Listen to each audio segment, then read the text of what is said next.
So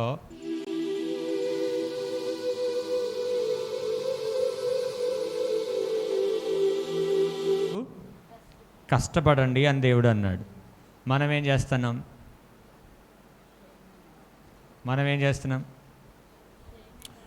క్షయమైన ఆహారం అంటే ఏంది?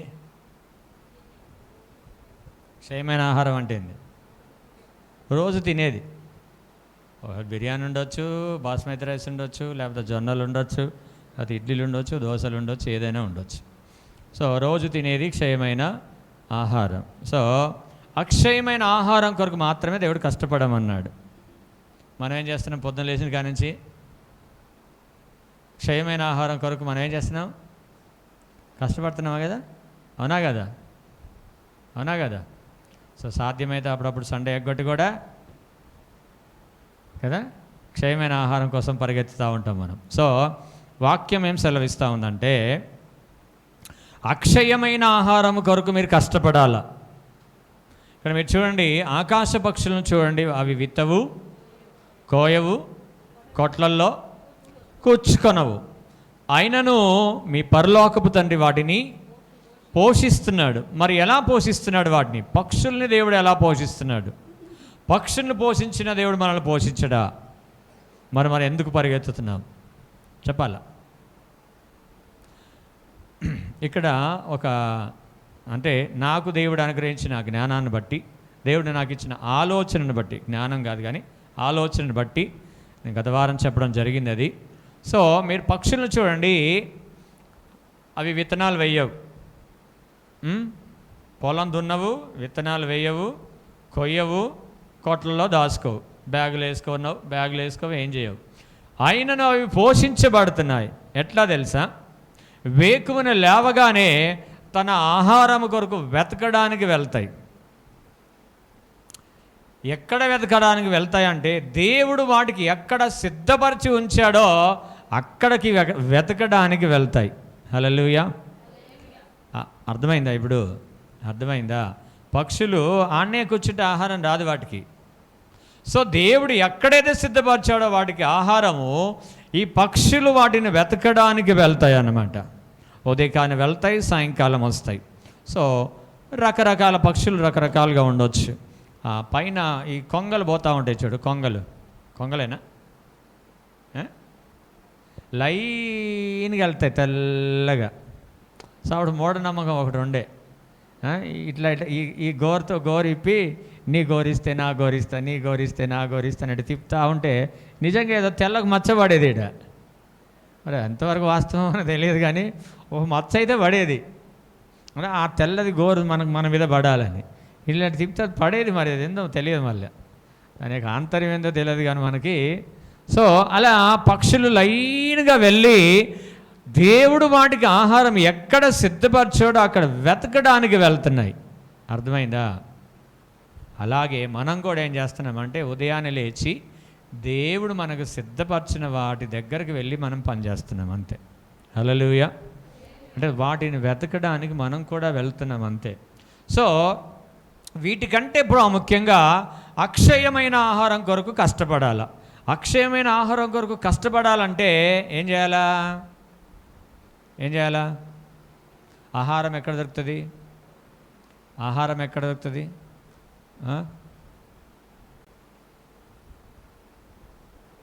84 కీర్తనలో ఏముంటుంది?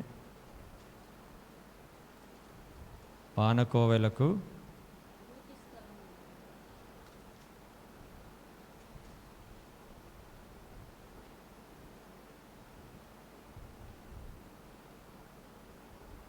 మూడవ వచనం, సైన్యములకు అధిపతియగు యెహోవా రాజా నా దేవా నీ బలిపీఠము నొద్దనే పిచ్చుకలకు నివాసము దొరికెను, పిల్లలు పెట్టుటకు వానకోవెలకు గూటి స్థలము దొరికెను. ఎక్కడైతే నివాస స్థలం ఉందో అక్కడనే దేవుడు నీకు ఆహారము అనుగ్రహించే దేవుడు కదా. ఒక పాట ఉండదు చూడు, ఏం పాట అది? కాకులను పోషిస్తాడని.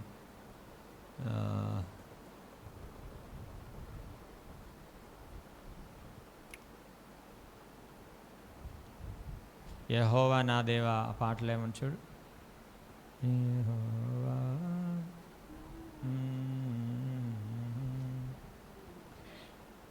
యెహోవా నా దేవా,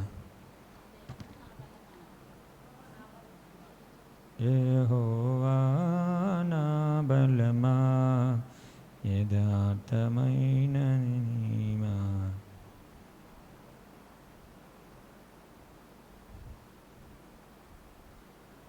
యెహోవా నా బలమా ఉందా? ఇది కాదు. సరే.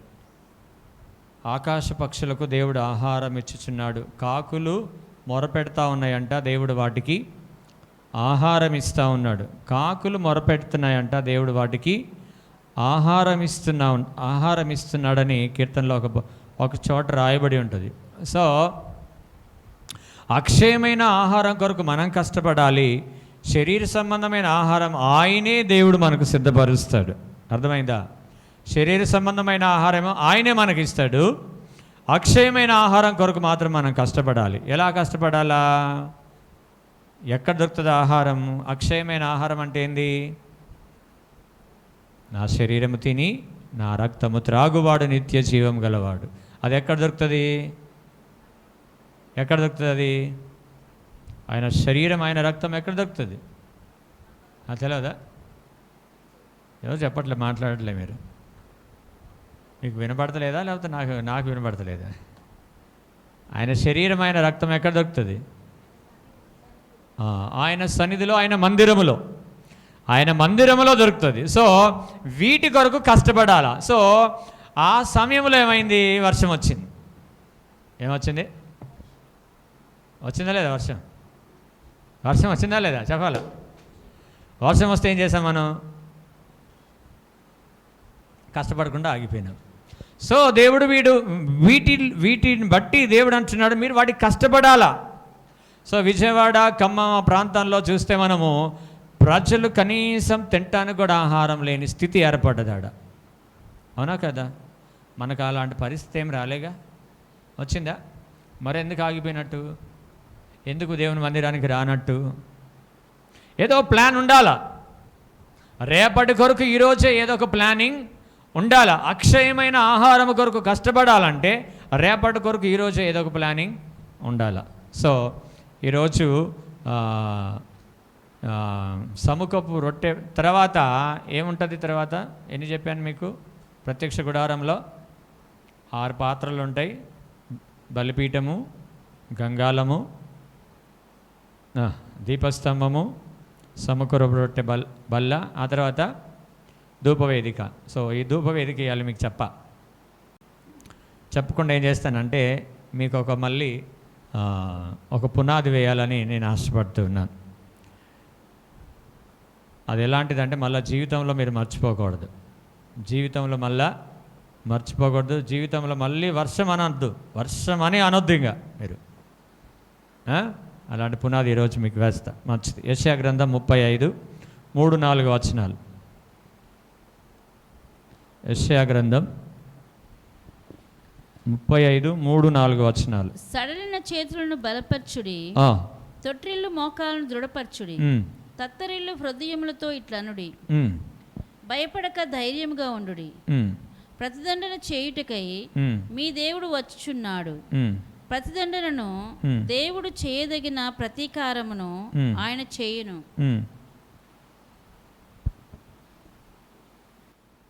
ఆయన వచ్చి తానే మిమ్మల్ని రక్షించును. చాలు. ఇక్కడ దేవుని వాక్యంలో రాయబడింది, సడలిన చేతులను బలపరచుడి, త్రొట్టిల్లు మోకాలను దృఢపరచుడి. సో మన పాదములు ఏమైపోతున్నాయి అంటే, మన మోకాళ్ళు ఏమైపోతున్నాయి అంటే త్రొట్టిల్లుతా ఉన్నాయి. ఎప్పుడు? ఆయా సందర్భాల్లో ప్రతికూలమైన పరిస్థితి ఏర్పడుతున్నప్పుడు మనం త్రొట్టుపడుతూ ఉన్నాం. త్రొట్టువడం అంటే మీకు ఉదాహరణకి చెప్పాలంటే, నడుస్తూ దబుక్కున రాయికి తగిలితే ఏమవుతుంది? ఏమంటారు దాన్ని? తట్టు తాకింది అంటారు. అవునా లేదా? తట్టు తాకింది అంటారు. సో ఈ తట్టు తాకినప్పుడు కొన్ని భాషలు మనకు వినబడతా ఉంటాయి. రే చూసుకున్నాడు రా, అంటారు ఫ్రెండ్స్ అయితే ఏమంటారు? అరే చూసుకున్నాడు రా, కళ్ళు నెత్తి మీద పెట్టుకున్నావురా అంటారు వాళ్ళు. అవునా కదా? అంటారా లేదా? కళ్ళు ఏమో నెత్తి మీదకి ఎక్కినాయా ఏంది అంటారు. చూసినాడు అని అంటారు. అదే మన పిల్లలు అనుకో, దబ్బుక్కుని అయితే చూసినాడు వాళ్ళసింది కాబట్ట, చూసినాడు వాళ్ళసింది కదా అని అంటాం. మొత్తానికైతే తట్టు ఎప్పుడు తాకుతుంది అంటే మన పైన చూసి నడిచినప్పుడు తాకుతాయి. ఎక్కడ చూసి నడిచినప్పుడు? కింద ఏముందో చూడకుండా పైకి చూసి నడిచినప్పుడు మనకు తాగుతూ ఉంటాయి. సో మనం అంత పైకి ఎదిగి ఉన్నామని అనుకోకూడదు, కానీ దారిలో ఏమున్నాయని కనిపెడుతూ చూస్తూ వెండాలి. అంటే మన కళ్ళు ఏమై ఉండాలా? చక్కగా క్లారిటీగా కనపడాలి. క్లారిటీగా కనపడాలంటే రొట్టె ద్రాక్షారసం విరిచినప్పుడు శిష్యుల యొక్క నేత్రాలు ఏమైపోయినాయి? యోగ్యమైన హృదయంతో తీసుకుంటే నీ కళ్ళు ఎప్పుడు తెరవబడే ఉంటాయి, మోయబడవు. ఎవరు గాలం వేస్తే వాళ్ళ దిక్కు పోమ్మనం. ఎవరు గాలం వేసినా కానీ మన కళ్ళు తెరవబడి ఉన్నాయి కాబట్టి ప్రభు సన్నిధిలోనే మనం ఉంటాం, మనము త్రొట్టుపడం. కాబట్టి మన మోకాళ్ళు త్రొట్టుపడ్డాయి, అందుకనే రకరకాలుగా మనం సంచరిస్తూ ఉంటాం. చిన్న వాన పడగానే ఏమైపోయింది మన జీవితం? ఏమైపోయింది చెప్పాలి? ఏమైపోయింది? మనకి ఎన్ని మార్గాలు, క్యాబ్ బుక్ చేసుకోవచ్చు, లేకపోతే గొడుగు పట్టుకొని రావచ్చు, లేకపోతే జర్కిన్ వేసుకోవచ్చు, ఇంకా ఏదన్నా వేసుకోవచ్చు. రకరకాలుగా ఎన్నో మనకు ఉన్నాయి. అవన్నీ కూడా మన సిద్ధపాటు కలిగి మనం చేయొచ్చు. ఇప్పుడు వర్షాకాలం వర్షం రావద్దంటే అవుతుందా? వర్షాకాలం ఏమొస్తుందండి? వర్షం వస్తుంది. ఎండాకాలం ఏమొస్తుంది? ఎండ వస్తుంది. చలికాలం ఏమొస్తుంది? చలి వస్తుంది. మరి ఈ మూడు వస్తాయి, మనం సిద్ధపడాలి అంతే. మనం పనుల కొరకు ఎలా సిద్ధపడతామో దేవుని సన్నిధికి రావడానికి కూడా అలాగే సిద్ధపాటు కలిగి ఉండాలి. ఉంటే నీకు వాహనమైన ఉండాలి, లేకపోతే ఫుల్ కవరింగ్ చేసుకోవడానికి ఏదైనా కొనుక్కోవాలా. ఎన్ని జతల బట్టలు నువ్వు కొనుక్కోవట్లే? కొనుక్కుంటున్నా లేదా? అలాగే మందిరానికి రావడానికి కూడా వర్షాకాలానికి ఏం చేసుకోవాలా? టాప్ టు బాటమ్ ఒకటి కొనుక్కోవాలా. ఏం చేయాలా చెప్పాలా? చెప్పరు. కొనుక్కోవాలి ఒకటి. నువ్వు నడుస్తున్నా కానీ నీకేం చినుకు పడకుండా ఏం చేయాలా? కొనుక్కోవాలా. ఎన్ని డబ్బులు ఖర్చు కావట్లే?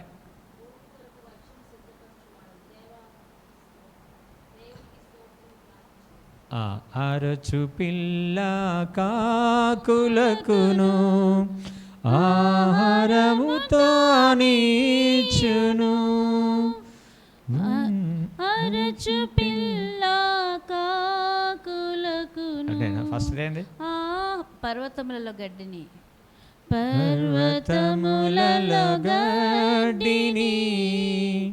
పశువులకు మొలిపించును. అరచు పిల్ల కాకులకును ఆహారముతో నీచును.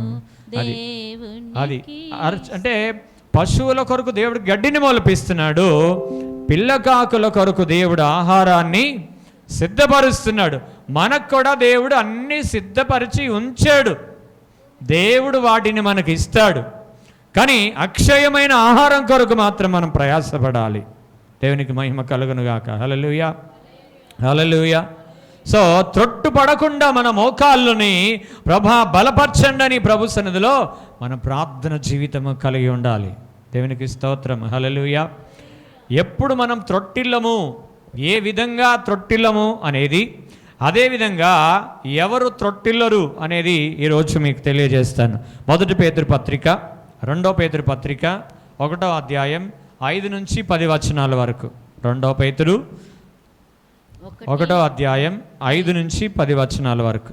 ఆ హేతు చేతనే మీ మట్టుకు మీరు పూర్ణ జాగ్రత్త గలవారై మీ విశ్వాసమునందు సద్గుణమును, సద్గుణమునందు జ్ఞానమును, జ్ఞానమునందు ఆశా నిగ్రహమును, ఆశా నిగ్రహమునందు సహనమును, సహనమునందు భక్తిని, భక్తి యందు సహోదర ప్రేమను, సహోదర ప్రేమ యందు దయను అమర్చుకొనుడి. ఇవి మీకు కలిగి విస్తరించిన ఎడల అవి మన ప్రభు అయిన యేసుక్రీస్తును గూర్చిన అనుభవ జ్ఞాన విషయములో మిమ్మును సోమరులైనను నిష్ఫలులైనను కాకుండా చేయును. ఇవి ఎవనికి లేకపోవును వాడు తన పూర్వ పాపములకు శుద్ధి కలిగిన సంగతి మర్చిపోయి, అంటే రక్షణ పొందినామన్న సంగతి మర్చిపోయి గ్రుడ్డివాడును దూరదృష్టి లేని. ఇందులో 8 ఉన్నాయి. జ్ఞానమందు సహనమందు ఆశానిగ్రహం, సహోదర ప్రేమ, భక్తి. ఇందులో 8 ఉన్నాయి. ఇవి ఎవరైతే కలిగి ఉంటారో వారు త్రొట్టిల్లరు. ఎవరైతే లేవో వారు ఏం చేస్తారంటే రక్షణ పొందినామన్న సంగతి కూడా మర్చిపోయి గ్రుడ్డివారుగా మార్చబడతారు. కాబట్టి ప్రియమైన దేవుని సంగమా, ఇవి కలిగి ఉండి ప్రభు సన్నిధిలో ఎవరైతే ఉంటారో 10వ వచనంలో రాయబడి ఉంటుంది, ఇవి అందువలన సహోదరులారా మీ పిలుపును ఏర్పాటును నిశ్చయం చేసుకున్నట్టుకు మరి జాగ్రత్త పడుడి. మీరిట్టి క్రియలు చేయవారైతే ఎప్పుడునూ త్రొట్టిల్లరు. అంటే ప్రతి విషయంలో మీరు జాగ్రత్త తీసుకుంటే ఎప్పుడు కూడా మీరు త్రొట్టిల్లరు. ఈ 8 విషయాలు మీలో ఉండాలి. ఇంటికి వెళ్ళి నాకు మళ్ళీ ఒకసారి చదవండి మీరు. అది ఇప్పుడు అన్నీ నేను వివరించడానికి సమయం లేదు నాకు. సో ఇట్టి క్రియలు చేయవారైతే మీరు ఎప్పుడు కూడా త్రొట్టిల్లరు. మనం ఎందుకు చీటికి మాటికి బలహీనపడతా ఉంటాం, చీటి మాటికి ప్రార్థన మానేస్తూ ఉంటాం, చీటికి మాటికి ఆదివారం మానేస్తూ ఉంటాం, చీటికి మాటికి వాక్యం చదవడం మానేస్తూ ఉంటాం, చీటికి మాటికి దేవుని ఆజ్ఞలకు వ్యతిరేకంగా జీవిస్తూ ఉంటాం, లైట్గా తీసుకుంటూ ఉంటాం. ఎందుకంటే ఇవి మనలో లేవు కాబట్టి, ఆ 8 మనలో లేవు కాబట్టి మనం త్రొట్టుపడతా ఉన్నాం. కానీ దేవుడు త్రొట్టుపడకుండా కాపాడుతాను అని అంటున్నాడు. దేవునికి స్తోత్రం, హల్లెలూయా. ఇందాక చదువుకున్నాం కదా కీర్తనలో, ఆయన నీ పాదములను త్రొట్టిల్లనీయడు. కానీ నువ్వు ఆయనకు అనుమతించాలి. ప్రభువా నేను వెళ్తున్నాను, వర్షం వస్తుంది, నేను వెళ్తున్నాను, నాకు సహాయం చెయ్యి అని అంటే పక్కన వచ్చి నిలబడతాడు ఆయన. అర్థమైందా? పక్కన వచ్చి నిలబడతాడు ఆయన. లేకపోతే లెఫ్ట్ అండ్ రైట్ 2 దూతలు పెడతాడు. నీకు ఏ హాని అపాయం రాకుండా తీసుకెళ్తాడు. అది నువ్వు ముందు ఒక అడుగు వేయాలి. నువ్వు వెనక అడుగు వేస్తే కూర్చున్నావు అనుకో, నీ పక్కనున్న దూతలు కూడా వెళ్ళిపోతారు. అర్థమవుతుందా? సో అనుకూలమందు ప్రతికూలమందు అక్షయమైన ఆహారము కొరకే మనము కష్టపడే వారంగా ఉండాలి. త్రొట్టుబాటు మన జీవితంలో కలగకూడదు. దేవునికి స్తోత్రం, హల్లెలూయా. మంచిది. ఇప్పుడు 4 విషయాలు నేను మీకు చెప్తాను. ఎవరిని దేవుడు కాపాడుతాడు, త్రొట్టిల్లకుండా దేవుడు ఎవరిని కాపాడుతాడని ఒక 4 విషయాలు నేను మీకు చెప్తాను. 1 సమూయేలు 2వ అధ్యాయం 9వ వచనం. 1 సమూయేలు 2వ అధ్యాయం 9వ వచనం.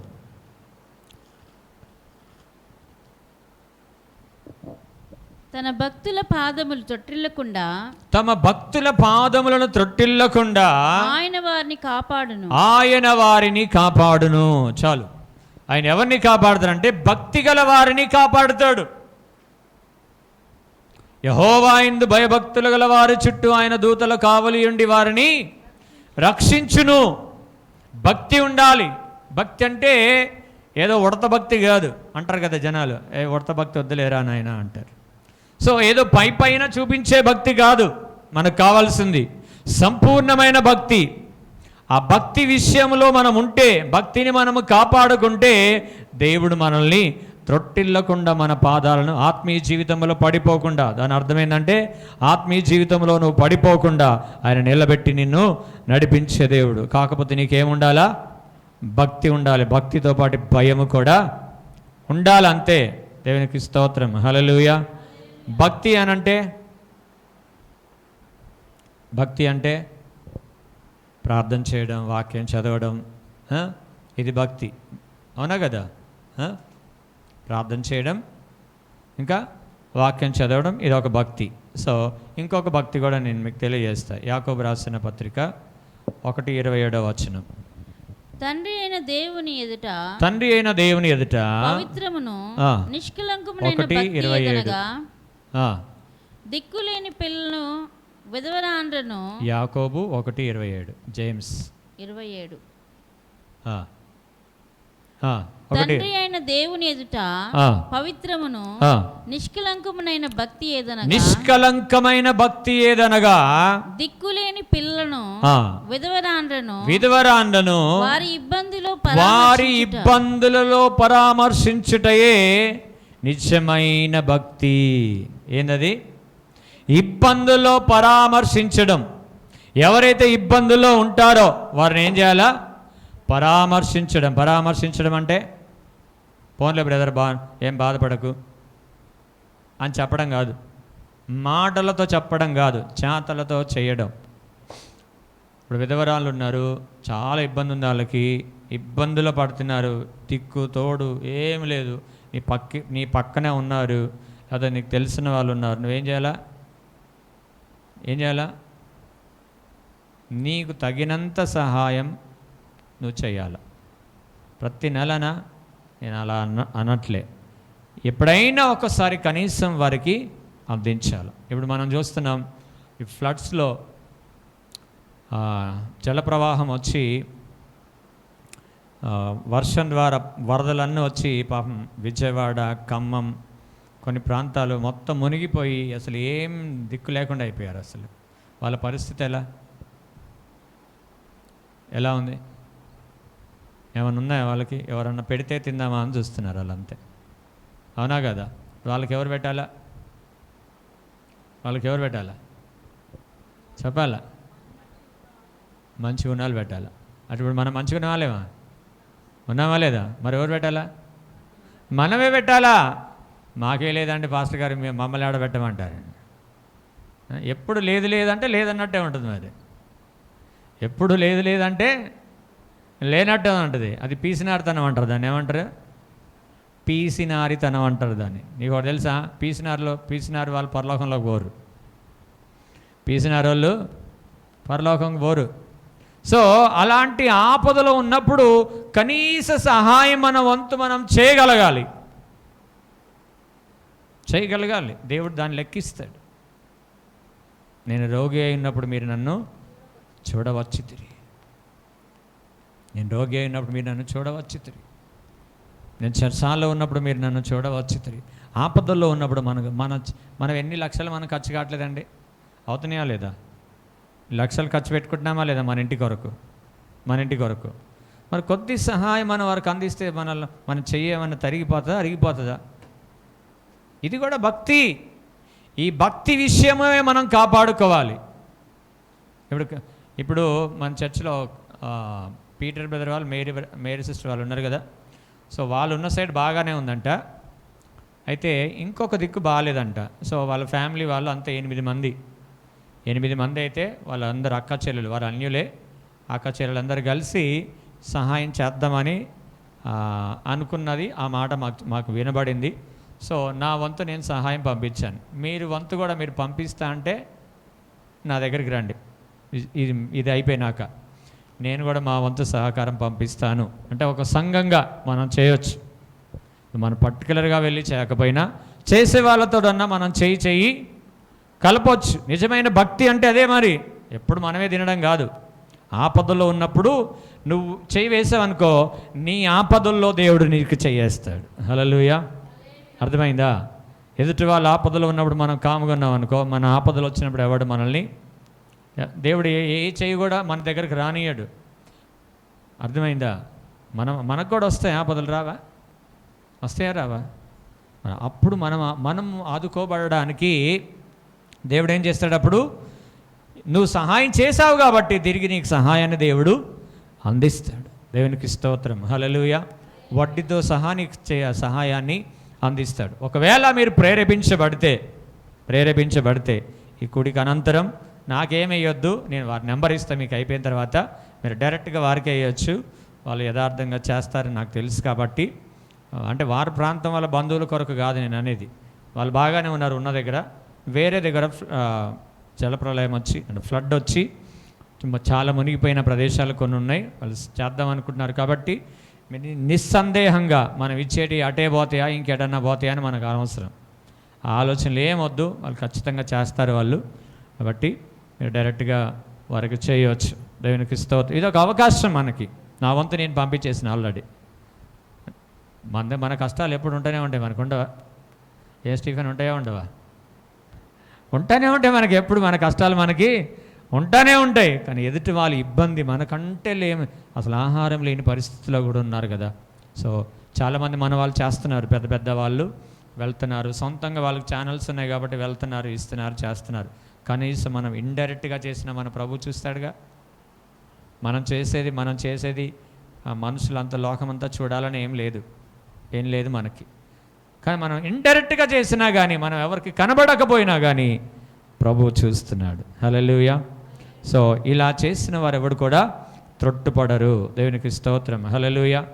కీర్తనలు 91:12 వచనంలో, నీ పాదములకు రాయి తగలకుండా వారు నిన్ను తమ చేతుల మీద ఎత్తి పట్టుకొందురు. అది నీ పాదములకు రాయి తగలకుండా అనగా నువ్వు ఆత్మీయతలో పడిపోకుండా ఆయన నిన్ను కాపాడే దేవుడు అని దేవుని వాక్యం మనకి సెలవిస్తూ ఉంది. సో రాయి తగిలినప్పుడే మనం పడతాం కాబట్టి రాయి తగలకుండా సడన్గా అయినా సరే దేవుడు ఏం చేస్తాడు? కాపాడుతాడు, సంరక్షిస్తాడు. కొన్నిసార్లు త్రుటిలో మనకు ప్రమాదం తప్పిపోతూ ఉంటుంది. సో దాని అర్థం ఏంటంటే దేవుడు మనల్ని కాపాడుతూ ఉన్నాడు. దేవునికి స్తోత్రం. హల్లెలూయా.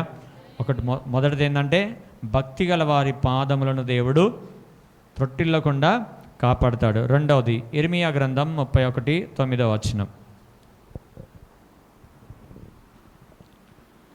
వారు ఏడ్చుచూ వచ్చెదరు, వారు నన్ను ప్రార్థించుచుండగా నేను వారిని నడిపించుదును. వారు త్రొట్టిల్లకుండా చక్కగా పో బాటను నీళ్ల కాలువల యొద్ద వారిని నడిపింతును. ఇజ్రాయేలునకు నేను తండ్రిని కానా? ఎఫ్రాయిము నా జ్యేష్ఠ కుమారుడు కాడా? చాలు. ఇక్కడ వారి ఇబ్బందుల్లో వారు ఏడుస్తూ ప్రభు దగ్గరకు వచ్చినప్పుడు వారు ప్రార్థించుచుండగా వారి పాదములను త్రొట్టిల్లకుండా దేవుడు కాపాడే దేవుడు అంట. అంటే రెండవదిగా మన జీవితం ప్రార్థించే జీవితంగా ఉండాలి. ఏ జీవితం అయితే ప్రార్థన చేస్తుందో, ఏ వ్యక్తి అయితే మొరపెడతాడో, ఏ వ్యక్తితో మోకాలను బలపరుచుకుంటాడో అట్టి వారిని దేవుడు ఏం చేస్తాడంట? కాపాడుతాడు. కాపాడే దేవుడు ఆయన. త్రొట్టిల్లకుండా కాపాడుతాడు, ఆత్మీయంగా త్రొట్టిల్లకుండా కాపాడుతాడు. నువ్వు ఏ మోసంలో పడకుండా దేవుడు కాపాడుతాడు. ఏ అపాయం నీకు సంభవించకుండా దేవుడు నిన్ను కాపాడదు. త్రొట్టిల్లకుండా, త్రొట్టుబాటు కలిగి నువ్వు కింద పడిపోకుండా దేవుడు ఏం చేస్తాడు? నిన్ను కాచి కాపాడు. దానికి మనకేం కావాలా? ప్రార్థన జీవితము కావాలి. 105:37 వచనంలో, కీర్తనలు 105:37 వచనంలో,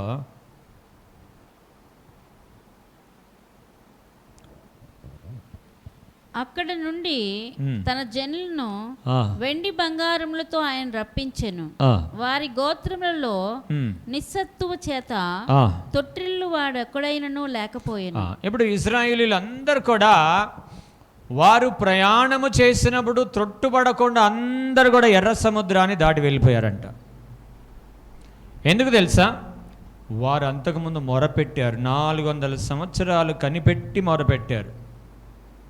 మహా అంటే మనం ఏదైనా కావాలంటే ఎంతసేపు మొరపెడతాం చెప్పండి? ఎన్ని రోజులు మొరపెడతాం?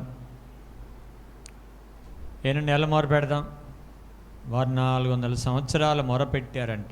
పెడుతూనే ఉన్నారు, ప్రార్థన చేస్తూనే ఉన్నారు, ఇటు బానిసత్వం చేస్తూనే ఉన్నారు. సో వారు పెట్టిన మొర ప్రభు అయిన దేవుని యొద్దకు చేరి త్రొట్టుబాటు లేకుండా ఎక్కడ కూడా వారు ఆగిపోకుండా ఎర్ర సముద్రము చేత సత్తువ కలిగి వారు దాటి వచ్చారు. మనకు కూడా దేవుడు సత్తువ ఇచ్చాడు.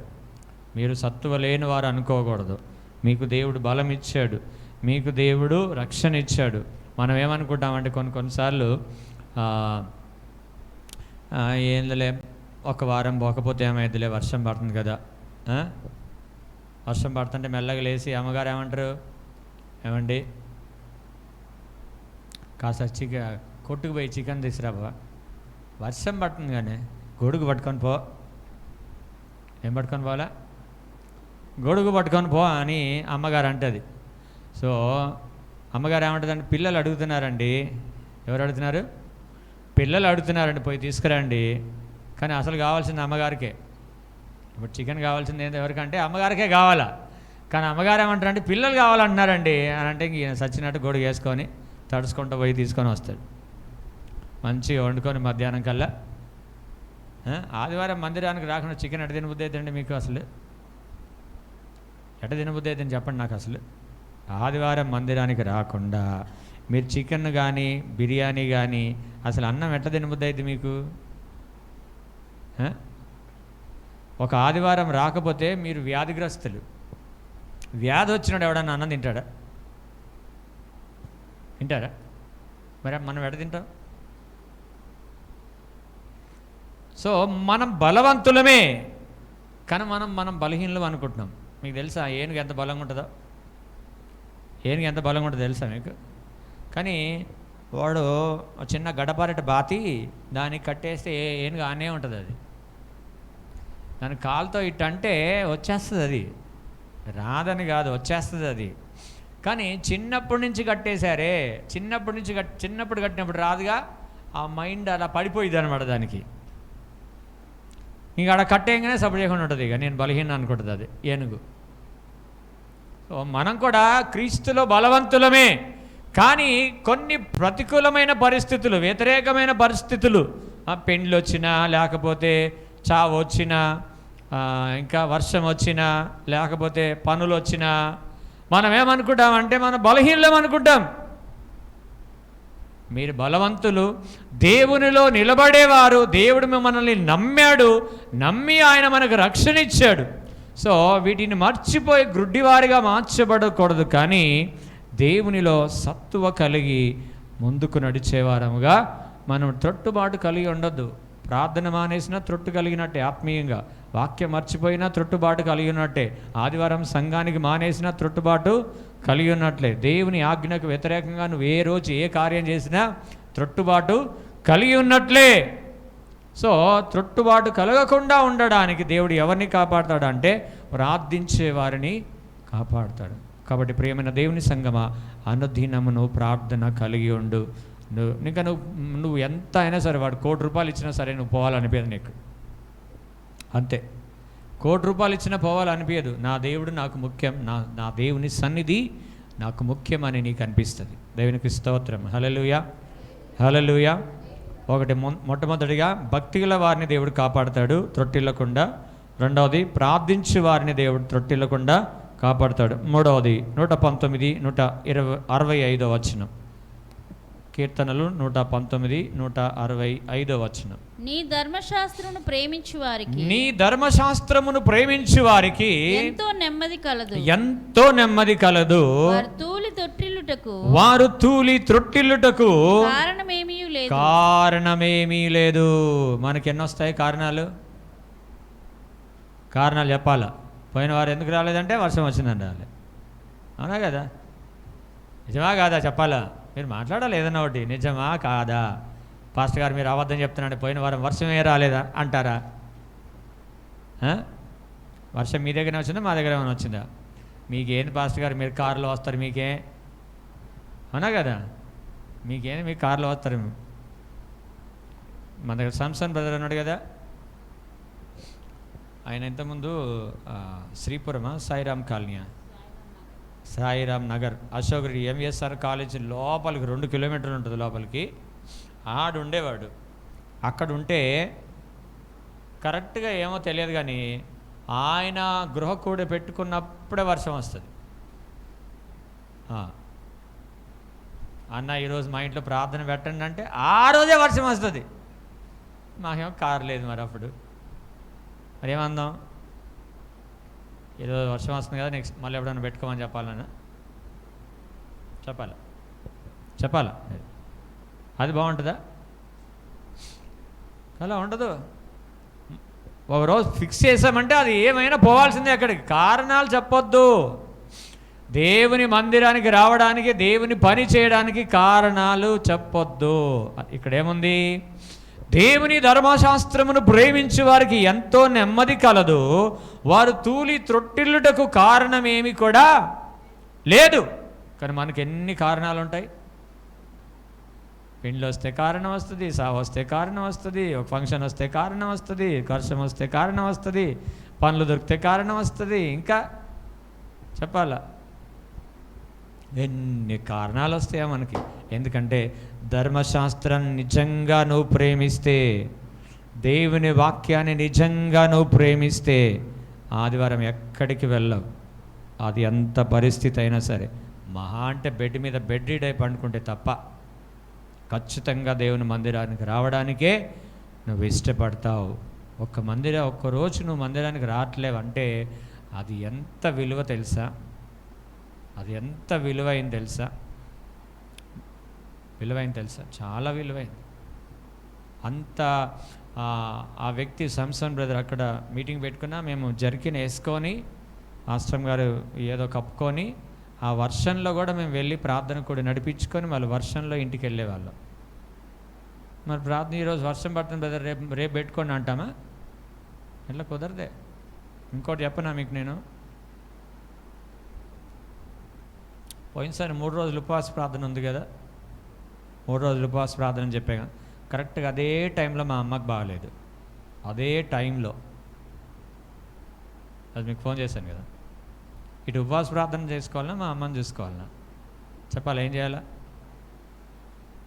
ఉపవాస ప్రార్థనకి రావాలన్నా లేకపోతే ఇక్కడ బంద్ చేసి మా అమ్మ దగ్గరికి వెళ్ళాలన్నా చెప్పాలి. ఏం చేయాలి ఇప్పుడు మీరు చెప్పండి. మీరైతే ఏం చేస్తారు? చెప్పాలా? అమ్మని చూసుకుంటారు. మాకు ఆప్షన్ లేదు. మీకుందేమో ఆప్షన్ కానీ మాకు లేదు. అట్లా 3 days కంటిన్యూగా సఫర్ అయినాం. ఇక్కడికి రావడం, అక్కడ అమ్మ సఫర్ అవ్వడము, మరి నేను తీసుకెళ్ళలేని పరిస్థితి, ఏదో విధంగా సాయంకాలం అట్లా తీసుకెళ్ళే వాళ్ళం. సో ఇట్లా ఉంటుంది చూడు సిచ్యువేషన్. కానీ ప్రభు పని చేయడానికి కారణాలు చెప్పడానికి లేదు, అంతే. ఇట్లా వస్తాయి. ప్రతికూలమైన పరిస్థితులు వచ్చినప్పుడే మనం నిలబడాలి, అవునా కదా? వేసుకోవాలా. వర్షాకాలంలో ఎప్పుడు కూడా మీరు ఒకరికి కొనుక్కోవాలా. జర్కిన్ కొనుక్కుంటారా, లేకపోతే కారు కొనుక్కుంటారా? కారు కొనుక్కోండి, ఇంకా చాలా మంచిది. లేకపోతే జర్కిన్ కొనుక్కోండి, లేకపోతే ఒక ఇట్లా తొడుక్కునేది, ఆడవాళ్ళు అయితే మంచిగా ఇట్లా తొడుక్కునేది కొనుక్కోండి, పురుషులు అయితే ప్యాంట్ షర్ట్ తొడుక్కోండి, లేకపోతే ఫుల్ తొడుక్కోండి. ఏది నాకు అన్నీ చెప్పొద్దు. ఇంకా వర్షాకాలం వర్షం వస్తుంది, ఎండాకాలం ఎండ వస్తుంది, చలికాలము చలి వస్తుంది. ఈ 3 వస్తూనే ఉంటాయి. దీన్ని మీరు సాకుగా పెట్టుకోకూడదు.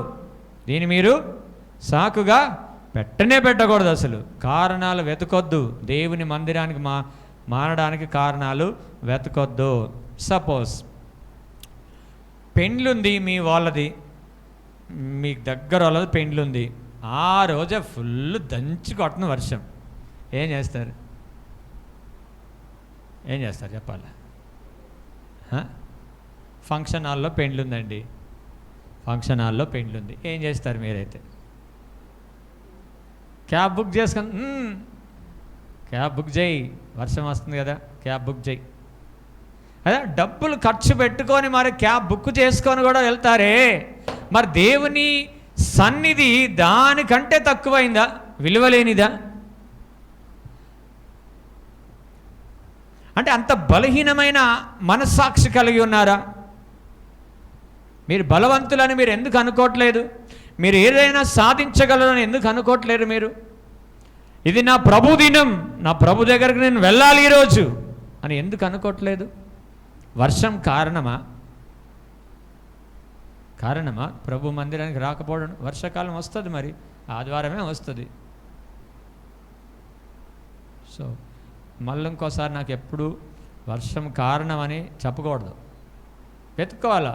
రేపు వర్షం పడుతుందా, సరే దాన్ని ఎట్లా చేయాలనేది వెతుక్కోవాలా. దేవుని మందిరానికి ఎలా వెళ్ళాలి? క్యాబ్ బుక్ చేసుకుంటారా, ఆటో బుక్ చేసుకుంటారా, ర్యాపిడ్ బుక్ చేసుకుంటారా, ఓలా బుక్ చేసుకుంటారా, ఇంకా ఊబర్ బుక్ చేసుకుంటారా, ఇంకా ఏదైనా బుక్ చేసుకోండి, మీ ఇష్టం. కానీ ప్రభు మందిరానికి రావాలి. అది విలువైనదని నువ్వు ఎంచితే వస్తావు. అంటే నీ పెళ్ళిళ్ళకి వెళ్ళిపోతావే, పెళ్ళిళ్ళకి ఎంత దూరమైనా సరే వెళ్తావే ఖర్చు పెట్టుకొని. దేవుని మందిరానికి రావడానికి ఎందుకట్లా? అంటే మన మనస్సాక్షి బలహీనంగానే మీరు అనుకుంటున్నారు, కానీ మీ మనస్సాక్షి దేవుడు బలమైన దానిగా ఎప్పుడో చేశాడు, మీరే బలహీనపరుచుకుంటున్నారు దాన్ని.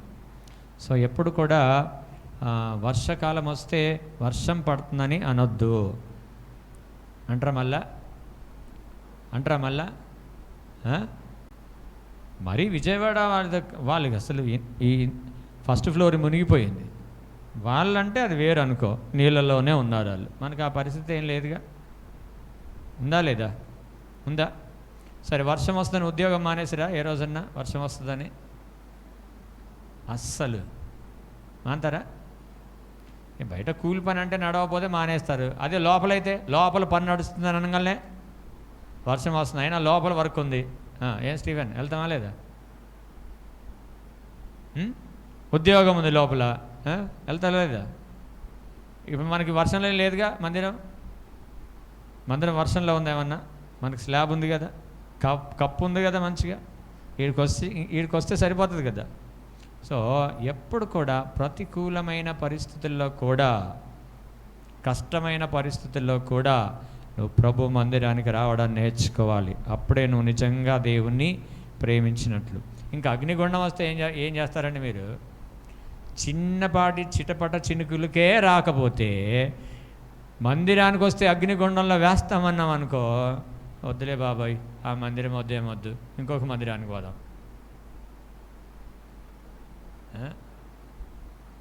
ఇంకొక మందిరానికి పోదాం, అవునా కదా? వర్షమే కారణమైతే నీకు ఒకవేళ శ్రమ నీకు అధిగమించిన శ్రమ నీకు వచ్చినప్పుడు నువ్వు తట్టుకొని ప్రభులో నిలబడగలవా? ఎవరైనా బెదిరిస్తే నిలబడగలవా? నీ ఆత్మీయతను నువ్వు కాపాడుకోగలవా? సో కారణాలు వెతకడానికి మన ప్రయత్నాలు చేయొద్దు. శ్రమలు వచ్చినా కానీ నిలబడిన వ్యక్తుల్ని ధర్మశాస్త్రంలో మనం పరిశీలించి నేర్చుకోవాలి. మనం అంటున్నాం, పాడుతున్నాం, అంటున్నాం, పలుకుతున్నాం, కానీ ఆ భక్తులను మనం జ్ఞాపకం చేసుకొని వారు ఎంత భయంకరమైన సింహపు బోనులో వేస్తే కూడా వారు లెక్క లేకుండా సింహపు బోన్లో కూడా వెళ్ళిపోయారు వాళ్ళు. సో మనకు చిన్నపాటి శ్రమ వస్తే ఏం చేస్తాం? ఇవన్నిటిని తట్టుకుంటేనే పరలోక రాజ్యం చేరతాం మనం. ఇదొక ప్రయాణం, దేవుని రాజ్యానికి వెళ్ళే ప్రయాణం ఇది. కాబట్టి ఎప్పుడు కూడా కారణాలు వెతకొద్దు. వెతుకుతారా? ఇంకా మళ్ళీ ఎప్పుడైనా వెతుకుతారా? వర్షం వస్తున్నానంటే ఏం పాస్టర్ గారు అట్లా అడుగుతారు మీరు? వర్షం వస్తుంటే మందిరానికి రాలేదని అడుగుతారు ఏంది?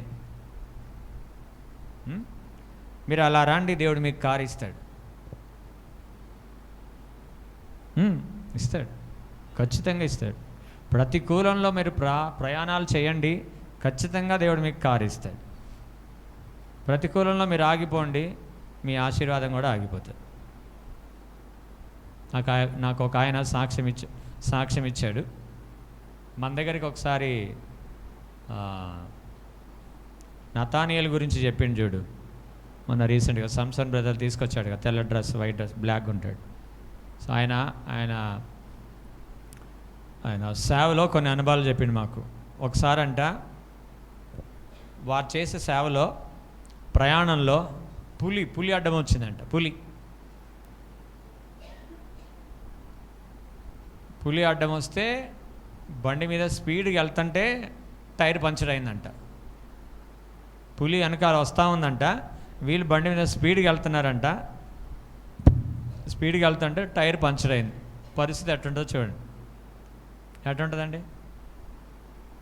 మంచిగా ఉంటుంది కదా. పులితో చేయకండించుకొని, హాయ్ టైగర్ బాగున్నావా, ఎంతమంది నీకు పిల్లలు అని అడుక్కుంటా క్షేమాలు ఆడుకుంటూ కూర్చుంటారు కదా. అంత భయంకరమైన పరిస్థితులు, వాళ్ళకి చెమటలు పట్టేసి తోసుకుంటూ వెళ్ళారు. ఆ పులి కొద్దిగా వచ్చి ఆగిపోయిందంట. మళ్ళీ దేవుని దయ వలన ఆగిపోతే వాళ్ళు 3 కిలోమీటర్ల బండి నెట్టుకుంటూ వెళ్ళిపోయారంటండి. వెళ్ళిపోతే మొత్తం తడిసిపోయిందంట మొత్తం. అదొక ఎక్స్పీరియన్స్. అంటే ఒక దగ్గరికి చేరేసరికి, మనుషుల మధ్యలోకి చేరేసరికి వాళ్ళు తడిసిపోయారంట మొత్తం. ఇంకొకటి, వాళ్ళు ఆ అడవులలో వెళ్తూ ఉంటే బాబు వాళ్ళ నాన్న ఈయన వెళ్తూ ఉంటే మధ్యలో ఇట్లా నిలబడ్డదంట. బ్రేక్ కొట్టినాడు సడన్గా. ఏందిరా అంత స్పీడ్గా వెళ్ళి బ్రేక్ కొట్టేసినావు అంటే, నానా ముందు చూడు అన్నాడంట. చూస్తే ఎంత ఎత్తు నిలబడ్డదంట. ఏందది? రోడ్డుకి మధ్యలో ఎంత ఎత్తు నిలబడ్డదంట. అనకొండ అంట. అది అడవులలో ఉంటాయి కదా, తలా ఉందంట అది. అది అటువైపుకి వెళ్ళి ఆ రోడ్డు పక్కకు తోకొంచి మధ్యలో అంతవైపు నిలబడి ఇట్లా కాస్త ఇట్లా పోదామంటే ఇట్లా అంటుందంట అది. సో ఏం చేయాలని అర్థం కావట్లేదు అసలు. వెళ్ళాలా మీటింగ్కి, వెళ్ళాలా, టైం అవుతుంది, ఏం చేయాలని అర్థం కాక స్తుతిస్తూ ఉన్నాడు. స్తుతిస్తూ ఉంటే దానిపైన కోతులు ఉన్నాయంట. ఆ చెట్టు పైన కోతులు దాన్ని చూసి ఒకటేమని కేకలు పెడుతున్నాయి అంట, కీ కీ కీమని. అయితే ఆ పాము చూసి వెళ్ళిపోయిందంట. మరి ఆ కోతులు మింగుదామని పోయిందో ఏమని పోయిందో మనకు తెలియదు, కానీ ఎంతలా ఉందంట. అప్పుడు ప్రార్థన చేశాడంట, ప్రభా నేను సేవ చేస్తున్నాను నాయన, ఈ పాములకి అప్పగిస్తావా, నన్ను ఈ పులులకి అప్పగిస్తావా, నాకు ఒక కారు అయ్యా అని ప్రార్థన చేశాడంట. కార్యమని ప్రార్థన చేస్తే ఒకరోజు ఇట్లే మీటింగ్కి వెళ్తున్నంటే షోరూంలలో బంపర్ ఆఫర్లు పెడతారుగా, ఆడ ఒక కారు కనపడదంట. షోరూంలో ముందు బంపర్ ఆఫర్స్ పెడతారు కదా. సో అక్కడికి వెళ్ళాడు. అక్కడికి వెళ్ళినా ఒక నైట్ డ్రెస్ తీసుకుందామని వెళ్ళాడు. వెళ్తే ఏంటంటే ఇట్లా ఒక 500 పెట్టి కొంటే ఆఫర్ వస్తుంది, ఒకవేళ ఆఫర్లో మీ పేరు వెళ్తే కారు ఫ్రీ వస్తుందని అంటే, అయితే సరే ఒక 500 పెట్టి నైట్ డ్రెస్ తీసుకురానాడంట. ఏదన్నా ఉంటే తీసుకురామన్నాడంట. బట్టలు అన్నీ 3000 పైన ఉన్నాయంట. 3000 లేవా ఆయన దగ్గర, 500 ఉన్నాయి. సరే 500కి ఏమొస్తాయి తీసుకురానాడంట. సో నైట్ డ్రెస్ ఎప్పుడో పాతది ఉండేనంట, అది 400 ఉందంట. ఆ తర్వాత టై ఒకటి ఎవరు తీసుకుందో ఒకటి 100. సో ఈ 400, 500 అయితే టోకెన్ వచ్చింది ఆయనకి. ఆ టోకెన్ పెద్దగా ఉందంట, ఇంత పెద్దగా. అందులో వేసి ప్రార్థన, ప్రభా ఈ కారు నాకు కావాలా అని ప్రార్థన చేసి అందులో వేసాడంట. వేస్తే పక్కన కౌంటర్ చూసి మంత్రాలకి చింతకాయలు రాలవన్నాడంట. మంత్రాలకి చింతకాయలు రాలవని అన్నాడంట. అంటే చూసిండంట, ఆయన కూడా చూసిండంట. సో ప్రార్థన చేసి ఈ కారు నాకు కావాలయ్యా అని ప్రార్థన చేసి అని లేచిండంట. వెళ్ళిపోయాడు. మీటింగ్ నడుస్తుంది, ఫోన్లు వస్తూ ఉన్నాయి ఈయనకి. ఇంకా అదే రోజు రా అంటది, ఫోన్లు వస్తూ ఉన్నాయి. పక్కన ఇచ్చినాడు, ఏందో చూడరా అని. ఈ నెంబర్కి బంపర్ డ్రా వెళ్ళింది, కార్ లక్కీ డ్రా వచ్చిందని ఫోన్ వచ్చిందంట. మనకి ఎవడో ఉట్టిదే అనుకున్నాడంట. కానీ తర్వాత మరీ ఫోన్ చేసే వాళ్ళు, కారు వచ్చిందయ్యా మీరు తీసుకెళ్ళండి అన్నారంట. చూసారా, కార్ ఫ్రీగా వచ్చేసింది. అంటే ప్రయాసపడకుండా ఏది రాదు. ఇప్పుడు వర్షం వచ్చింది, మీరు ఆగిపోయారనుకో, దేవుడు వీళ్ళకి కారు అవసరం లేదనుకుంటాడు, అంతే. మీరు ప్రయాసపడ్డా తడుచుకుంటూ వచ్చారనుకో, సరే తడవపోయినా కనీసం కవరింగ్ చేసుకునే వచ్చారనుకో, అప్పుడు మీ ప్రయాసమును చూసి దేవుడు మిమ్మల్ని ఆశీర్వదిస్తాడు. సో ఈ ప్రతికూలమైన పరిస్థితులు మీరు రాకపోవడాన్ని బట్టి మీ ఆశీర్వాదాన్ని మీరు కోల్పోయారు. మీకు తెలియట్లే ఆ సంగతి, మీకు తెలియట్లే. అర్థమైందా? తెలియట్లే. మేము కూడా వర్షం అనక తిరిగాం కాబట్టి ఒకరోజు దేవుడు మాకు కారు ఇచ్చాడు. ముందే మేము కార్లేని రాలే, అవునా కదా? ఇప్పుడు ఇంత బిల్డింగ్ వచ్చిందంటే మేము కోడిపెంట అంతా ఉంటే దాన్ని కడిగి తుడిచి ఆరబెట్టి చేసేవాళ్ళం. దేవుడు ఒక కృపనిచ్చాడు, అంతే. ప్రయాసపడాలా. అందుకే అక్షయమైన వాటి కొరకు ఏం చేయాలా? ప్రయాసపడ. కారణాలు వెతకొద్దు, ధర్మశాస్త్రాన్ని ప్రేమించాలంతే. నువ్వు బయలుదేరు, బలమైన దూతలు నీకు ముందు వెనుక సెక్యూరిటీ గార్డ్గా వస్తారు. హల్లెలూయా. నమ్ముతారా మీరు? అసలు దేవదూతలు మీ తోడు మీకు పక్షమున ఉంటారంటే నమ్ముతారా మీరు? నమ్ముతారా? మరి నమ్మితే ఎందుకు రాలే? నమ్మితే పోయిన వారం ఎందుకు రాలే? జ్వరం వస్తుందన్నా, తడిసిపోతారన్నా, అంటే కొద్దిగా డౌట్ ఉందన్నమాట. పాస్టర్ గారు అర్థం చేసుకుంటారు, పాస్టర్ గారు ఏం అర్థం చేసుకోరు. వాక్యమే. ఇప్పుడు వర్షం వస్తుంది, నేను కూడా ఇంటికాడ కూర్చుంటే, ఇప్పుడు మొన్న చెప్పిన మా అమ్మకి బాగాలేదు, నేను బంద్ చేయొచ్చు, నా చేతిలోనే ఉంది, తాళం వేసేయచ్చు, నేను రావట్లేను, మీరు వెళ్ళిపోండి అని చెప్పొచ్చు వచ్చే వాళ్ళకి. కానీ దేవుడు చూస్తున్నాడుగా, దేవుడు చూస్తున్నాడా లేదా? అవునా కదా? సో నేను బంద్ చేసుకొని పోతా, హాస్పిటల్ తీసుకెళ్తా, సీరియస్ అవుతుంది, ప్రాణం పోతుంది, అప్పుడేం చేస్తాం? నేను వచ్చిన దేవుడు కార్యం చేశాడు, అమ్మకి దాదాపుగా స్వస్థత వచ్చినట్టే, కొద్ది గొప్ప ఉంది, దేవుడు అది కూడా తీసేస్తాడు. సో దేవుడు కార్యం జరిగిస్తాడు.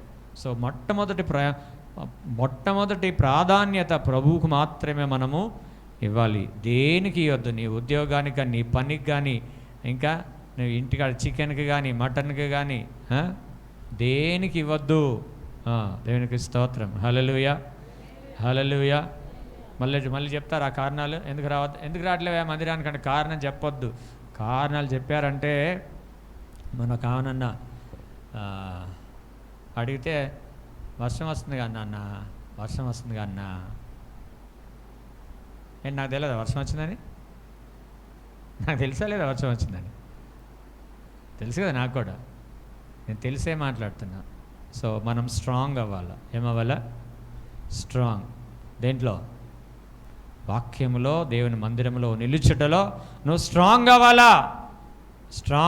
స్ట్రాంగ్ అవుతేనే నిలబడతారు. బలహీనులు ఎవరైనా నిలబడతారా? మనలో ఇప్పుడు మనం బలంగా ఉన్నా కూడా నిలబడుతున్నాం. ఇప్పుడు నాలో ఏం బలం లేదానికి ఏం చేస్తాం? కింద పడిపోతాం. సో మీరు స్ట్రాంగ్ అని మీరు ఎప్పుడు అనుకోవాలా? మీరు బలహీనులు కాదు, మీరు బలవంతులు. చీటికి మాటికి మందిరాలు మానేసి ఇంటికాడ ఉండే వాళ్ళుగా ఉండకూడదు.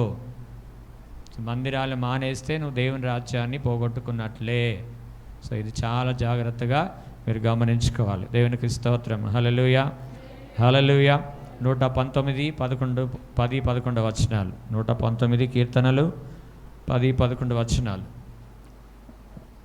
నా పూర్ణ హృదయముతో నిన్ను వెదికి ఉన్నాను, నన్ను నీ ఆజ్ఞలు విడిచి తిరగనీయకుము. నన్ను నీ ఆజ్ఞలను విడిచి తిరగొద్దు. ఆజ్ఞ అంటే విశ్రాంతి దినమును ఆచరించము, ఇది ఆజ్ఞ. ఆదివారం దినము ప్రభు మందిరానికి రావడం అనేది ఆజ్ఞ. నీ ఆజ్ఞ విడిచి నన్ను బయట తిరగనీయొద్దయ్యా. నీ ఎదుట నేను పాపము చేయకుండానట్లు నా హృదయములో నీ వాక్యం ఉంచుకొని ఉన్నాను. దేవునికి స్తోత్రం. హల్లెలూయా. వాక్యము నీలో ఉంటే నిన్ను ఎక్కడికి పోనీయదు, ఇక్కడికి నడిపిస్తుంది. అది ఎక్కడికి నడిపిస్తుంది? ఇక్కడికి నడిపిస్తుంది. నువ్వు అక్కడికి పోతున్నావు అంటే నీది హృదయం అంతా ఖాళీగా ఉందన్నమాట. అవునా కదా? ప్రభువైన యేసుక్రీస్తు ఏమంటాడంటే, ఒక దురాత్మ ఒక వ్యక్తిని విడిచిపోయిన తర్వాత అది వెళ్ళి తిరిగి మళ్ళీ వచ్చేయమనుకుంటుందంట. నేను ఎక్కడి నుంచి అయితే వచ్చానో ఆ ఇంటికే వెళ్తాను అనుకుందంట. ఇంటికి వెళ్ళి ఆడ చూస్తాను, మళ్ళా నాకు మళ్ళీ అవకాశం దొరికిద్దామనుకుని వచ్చి చూస్తే ఇల్లు ఖాళీగా ఉందంట. ఈ ఇల్లు ఊడ్చి అమర్చి ఉండుట చూచి అది వెళ్ళి ఇప్పుడు ఒక్కడనైతే పాస్టర్ గారు ఎల్లగొట్టేస్తున్నాడు, మా తోటలను కూడా తెచ్చుకుంటా అని 7 దెయ్యాలను కూడా తెచ్చుకుందంట. అది ఇప్పుడు ఆ మొదటి స్థితి కడపటి స్థితి మొదటి స్థితి కంటే ఘోరంగా ఉంటుంది అనమాట. సో వాక్యమును నీ హృదయంలో ఉండాలా, ఖాళీగా ఉండకూడదు.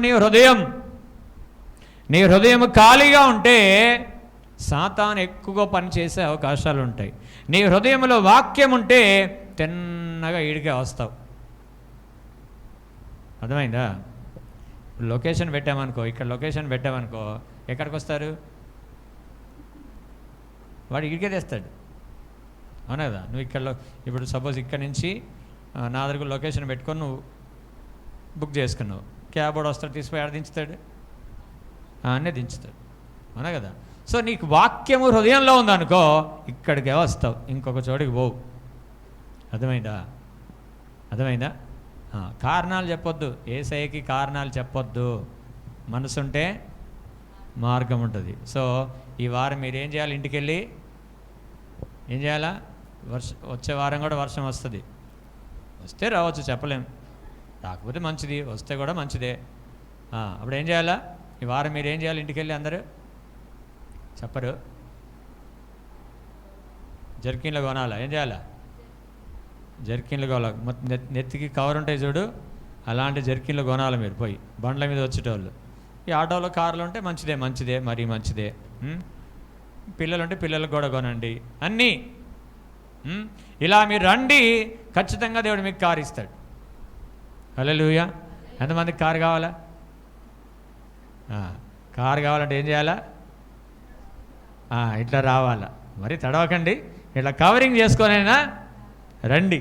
వస్తే దేవుడు ఖచ్చితంగా మీ ప్రయాసాన్ని చూసి మీకు కారు ఇస్తాడు. హల్లెలూయా, హల్లెలూయా. సో వాక్యము హృదయములో ఉంటే మనం త్రొట్టిల్లము, ఏమాత్రం కూడా త్రొట్టిల్లకుండా దేవుడు కాచి కాపాడే దేవుడు. దేవునికి స్తోత్రం. హల్లెలూయా. ఒకటి, భక్తి గల వారిని దేవుడు కాపాడుతాడు, ప్రార్థించే వారిని దేవుడు కాపాడుతాడు, ధర్మశాస్త్రం హృదయంలో ఉన్నవారిని త్రొట్టిల్లకుండా కాపాడబడతారు. నాలుగవదిగా యెషయా గ్రంథం 40:30 వచనం. యెషయా గ్రంథం 40:30 వచనం.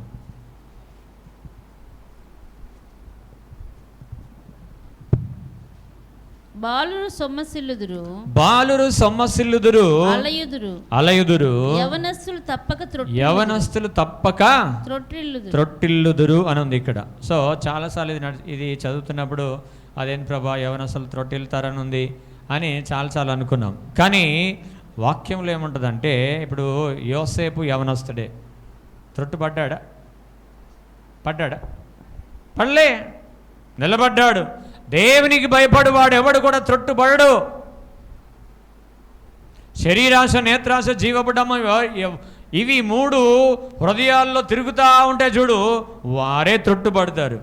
యవనస్తులు ఒకవేళ ఈ 3 హృదయంలో సంచరిస్తూ ఉంటే వీళ్ళు త్రొట్టుపడతారు. కానీ వాక్యము ఎవరైతే వారి హృదయాలలో ఉంటుందో, దేవుని ఎడల ఎవరైతే భయము కలిగి ఉంటాడో, భక్తి కలిగి ఉంటాడో, వాడు త్రొట్టు పడడు. దేవునికి స్తోత్రం. హల్లెలూయా, హల్లెలూయా.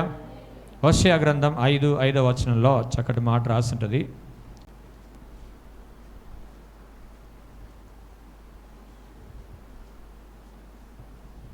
5:5 వచనం. ఇజ్రాయేలు యొక్క అతిశయాస్పదము అతని మీద సాక్ష్యమిచ్చును. ఇజ్రాయేలు వారును ఎఫ్రాయిము వారును తమ దోషములో చిక్కుబడి త్రొట్టిల్లుచున్నారు. దోషం ఎప్పుడైతే చేస్తామో త్రొట్టుబడతాం. వారితో కూడా యూదా వారును త్రొట్టిల్లుచున్నారు. దోషం ఎప్పుడైతే దోషులుగా మనం ఉంటామో, అంటే నిర్దోషం దోషం, ఎవరిది దోషులుగా ఉంటారో వారు మాత్రమే త్రొట్టిల్లుతారని దేవుని వాక్యంలో వ్రాయబడింది. కీర్తనలో ఇందాక చదువుకున్నాగా 121:1-2లో ఏముంది? 1-2 వచనాలు ఏముంది? సహాయం ఎక్కడ? యెహోవా వలననే మాకు సహాయం అనేది ఎవరే అనుకుంటారో వారి పాదాలు త్రొట్టిల్లవు. దేవుని వలననే మాకు సహాయము కలుగుతుంది అనుకున్న వారు త్రొట్టిల్లరు. మనుషుల వల్ల కలిగిద్దో, లేకపోతే రాజకీయ నాయకులు ఇస్తారో, లేకపోతే వీళ్ళు ఇస్తారో వాళ్ళు ఇస్తారని ఎదురు చూసే వాళ్ళు త్రొట్టిల్లుతారు. చాలామంది ఏమంటారు తెలుసా? దేవుడు మాకేం చేసినలే అండి. గుంతలో పడేది నువ్వు, దేవుడు పడేసింది అంటారు. మళ్ళా పడేది నువ్వే, పడొద్దని దేవుడు చెప్తున్నప్పటికి కూడా పడేది నువ్వే. కానీ ఏమంటావు? నన్ను దేవుడు పడేసిండు అంటావు. దేవుడు ఎందుకు పడేస్తాడని గుంటలో? జిగుటగల దొంగ ఊబిలో నుంచి పైకి లేవనెత్తువాడని ఉంది. ఆయన పడేసివాడని లేదు, అక్కడ లేవనెత్తువాడని ఉంది.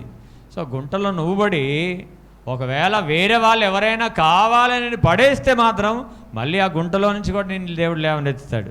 కానీ నీకు నువ్వు పడి దేవుడు పడేశాడు, మాకు అన్నీ తెలుసులే, దేవుడు ఏం చేస్తున్నాడులే అని అన్నీ పిచ్చి పిచ్చి మాటలు మాట్లాడుతూ ఉంటాం. అంటే దేవునికి కూడా ఎదిరించగలిగినంత సత్తా నీ దగ్గర ఉందన్నమాట. అంతా అంటే కళ్ళకి ఏమొచ్చేసినాయి? గుడ్డితనం వచ్చేసింది అనమాట. అందుకే విపరీతమైన మాటలు మాట్లాడుతూ ఉన్నాం. దేవునికి స్తోత్రం. హల్లెలూయా. సో ఎవరైతే యెహోవా వలన నాకు సహాయం కలిగిద్ది అని ఆయన వైపు చూస్తారో వారు త్రొట్టిల్లడానికి ఇంకా కారణాలేవి కూడా యెహోవా వారి పాదములు త్రొట్టిల్లకుండా కాపాడుతాడు దేవుడు. సో సహాయం మీకు ఏది కావాలన్నా దేవుని వైపే చూడండి, మీరు త్రొట్టిల్లరు. దేవునికి స్తోత్రం. హల్లెలూయా, హల్లెలూయా.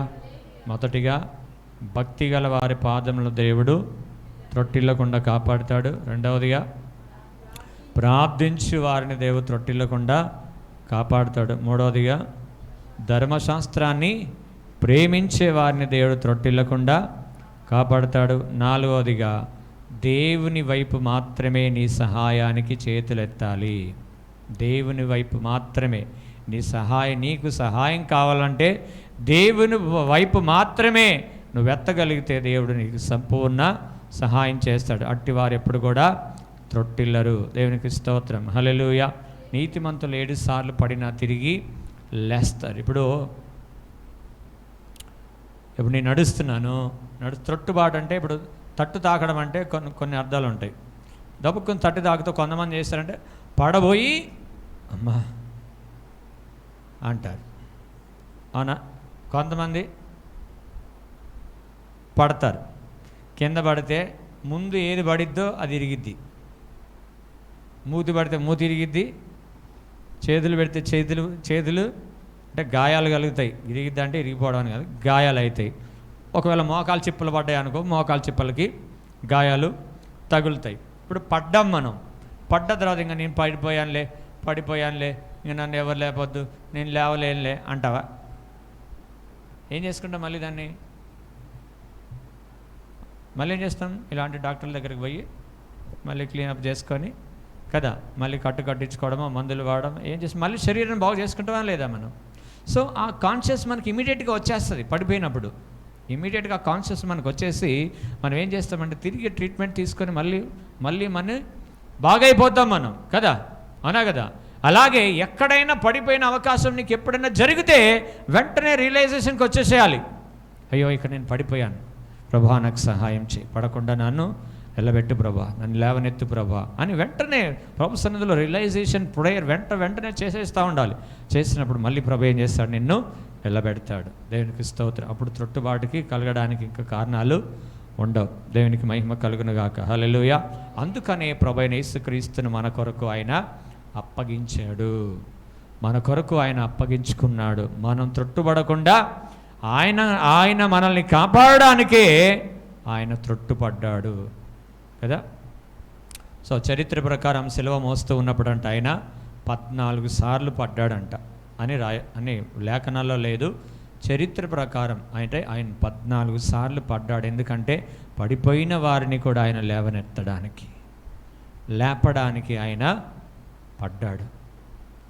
ఆయన ఆత్మీయంగా పడలేదు కానీ శారీరకంగా, అంటే మనం ఆత్మీయంగా పడిపోయినా మన జీవితాన్ని లేవనెత్తడానికి ఆయన కింద పడ్డట్టుగా చరిత్రలో రాశారని అవగాహన, అంతే. అందుకే ఈ ఆర్సిఎం క్యాథలిక్లో గుడ్ ఫ్రైడే అప్పుడు 14 ప్లేసెస్ తిరుగుతారు అట్లా. సో ఎక్కడ ఎన్నిసార్లు పడ్డాడో మనకు తెలియదు కానీ అట్లా అంటారు.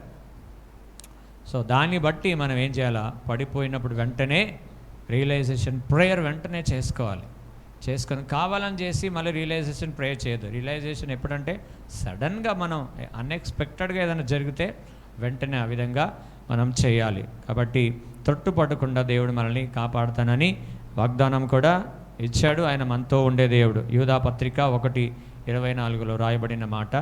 యూదా పత్రిక 1:24 ఏముందాడా?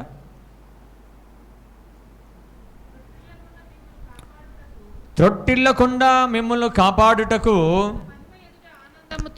తన మహిమ ఎదుట ఆనందముతో మిమ్మును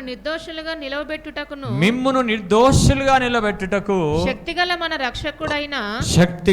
రక్షకుడు అద్వితీయ దేవునికి మన ప్రభువైన యేసుక్రీస్తు ద్వారా మహిమయు మహాత్యమును ఆధిపత్యమును అధికారమును యుగయుగములకు పూర్వమును ఇప్పుడును సర్వయుగములకు కలుగునుగాక.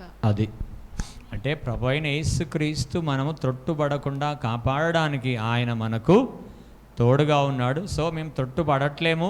ఎందుకనంటే ప్రభు అయిన యేసుక్రీస్తు మమ్మల్ని కాపాడుతున్నాడు కాబట్టి సమస్తమైన మహిమ ఘనత ప్రభావములు మన ప్రభుకే చెల్లునుగా. కానీ యూదా పత్రికలో సాక్ష్యం ఇస్తున్నాడు. మనం కూడా ప్రభా మేము త్రొట్టుపడకుండా కాపాడబడుతున్నామనే సాక్ష్యం కూడా మనం ప్రభుకి తెలియచేయాలి. సో చిన్న వాటికి చీటికి మాటికి పడిపోతూ లేస్తూ ఉండకూడదు.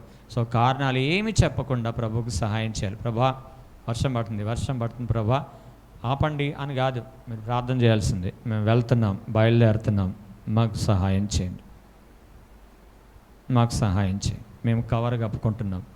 సో ఈ వాతావరణానికి మాకు ఏ అనారోగ్యం రాకుండా మమ్మల్ని కాపాడు అని బయలుదేరి రావాలి. అప్పుడు దేవుడు దూతలు నీ కాపుదలు ఇస్తాడు. నీ ప్రయాసాన్ని తగ్గట్టుగా నీ దేవుడు నిన్ను ఒక ఆశీర్వాదాన్ని నీకు చేతిలో ఇస్తాడు. దేవునికి స్తోత్రం. హల్లెలూయా, హల్లెలూయా. ప్రార్థన చేసుకుందామా? ప్రభా, మరి ఎన్నడూ మేము ఇలా చేయకుండా మాకు సహాయం చేయండి అయ్యా. వర్షం పడ్డా, పనులున్నా లేకపోయినా మేము ఆదివారం ఖచ్చితంగా నీ మందిరానికి వచ్చేటట్టు త్రొట్టుపడకుండా మేము ఇక మీదట ఆదివారం విషయంలోనే కాదు, ప్రార్థించే విషయంలోనూ, వాక్యం చదువుకునే విషయంలోనూ, అలాగే దేవుని ఆజ్ఞలు పాటించే విషయంలోనూ మమ్మల్ని కాపాడు ప్రభా అని ప్రార్థన చేసుకుందాం. మోకరించండి, ప్రార్థన చేసుకుందాం. త్రొట్టిల్లకుండా మా పాదములు కాపాడే దేవా, సహాయం చేయనైనా. మేము భక్తి గల వారమే నీ సన్నిధిలో ఉండడానికి సహాయం చేయండి. ప్రార్థించే వారముగా మేము ఉండడానికి సహాయం చేయండి. నీ ఎడల నీ ధర్మశాస్త్రం ఎక్కువగా ప్రేమించే కృపను దయచేయండి. ప్రతి సహాయానికి నీ వైపే మా కనులు చూడడానికి సహాయం చేయండి అయ్యా.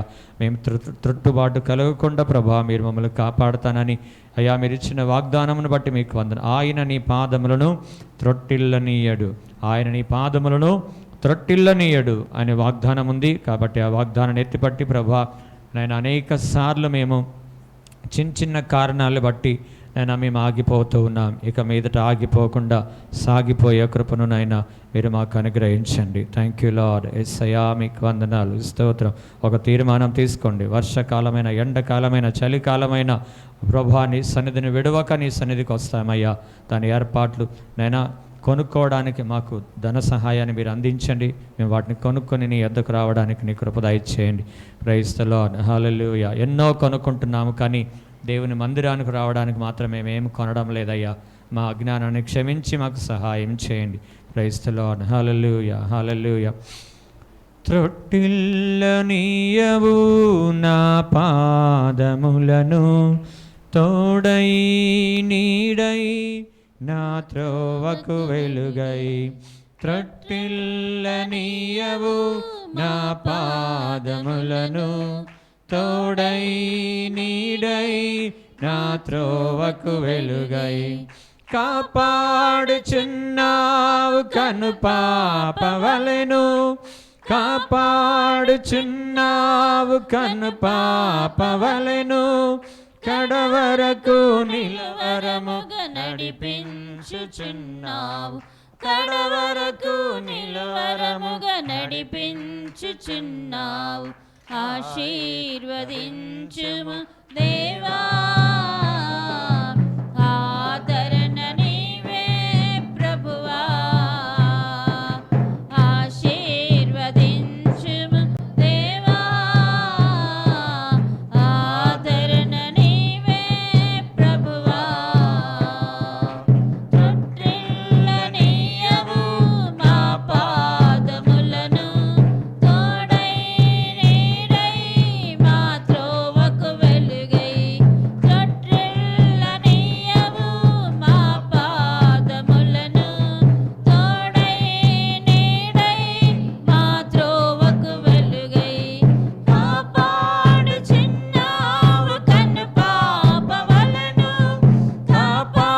కాపాడుచున్నావు కను పాపవలెను. కడవరకు నిలవరముగా నడిపించుచున్నావు, కడవరకు నిలవరముగా నడిపించుచున్నావు. ఆశీర్వదించుము దేవా, ఆదరణ నీవే ప్రభువా. ఆశీర్వదించుము దేవా, ఆదరణ నీవే ప్రభువా. Praise the lord. Hallelujah, hallelujah. స్తోత్రం, స్తోత్రం. మమ్మల్ని అయినా నిరంతరం నీ సన్నిధిలో మేము జీవించడానికి నీ కృప దయచేయండి. త్రొట్టుబాటు లేకుండా మేము కాపాడబడడానికి నాయన నీ కృప మీరు మాకు అనుగ్రహించమని ఒకరు ప్రార్థన చేయవలసిందిగా మనం చేస్తున్నాం.